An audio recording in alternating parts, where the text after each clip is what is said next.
ભગવદ્ ગીતાના મૂલ્યોને પાઠ્યપુસ્તકમાં સમાવેશનો વિરોધ કરનારાઓ સામે ડીસા સામાજિક સમરસતા મંચ ગુજરાત અને હિન્દુ સંગઠનોએ ડીસા નાયબ કલેક્ટરને આવેદનપત્ર પાઠવ્યું. રાજ્ય સરકાર દ્વારા શાળાના પાઠ્યપુસ્તકોમાં શ્રીમદ ભાગવત ગીતાના મૂલ્યોનો સમાવેશ કરાતા હિન્દુ ધર્મ વિરોધી કટ્ટર તત્વો દ્વારા તેનો વિરોધ કરવામાં આવી રહ્યો છે, જેની સામે ડીસામાં હિન્દુ સંગઠનોએ આવેદનપત્ર આપી આવા કટ્ટરવાદી તત્વોનો વિરોધ કર્યો હતો. રાજ્ય સરકાર દ્વારા અભ્યાસક્રમોમાં શ્રીમદ ભાગવત ગીતાના ભાગનો સમાવેશ કરવામાં આવ્યો છે. બાળકોમાં વિદ્યાર્થી કાળથી જ સંસ્કારનું સિંચન થાય તેમજ ગીતા જ્ઞાનનો વિકાસ થાય તે હેતુથી પાઠ્યપુસ્તકમાં તેનો સમાવેશ કરવામાં આવ્યો છે.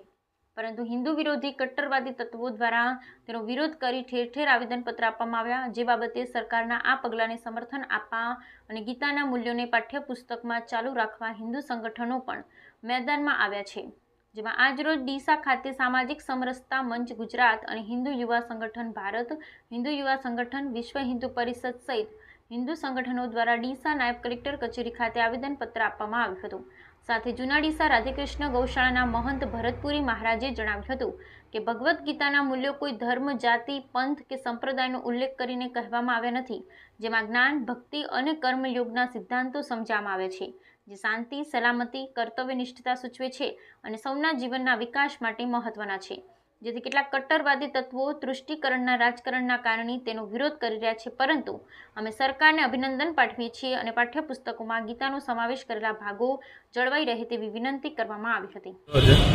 સામાજિક સમરસતા મંચ દ્વારા આવેદનપત્ર પાઠવવામાં આવેલ કે થોડાક સમય પહેલા અમુક હિન્દુ ધર્મ વિરોધી લોકો દ્વારા એક આવેદનપત્ર આપેલ કે ભગવદ્ ગીતાના મૂલ્યો પાઠ્યક્રમમાંથી હટાવવામાં આવે.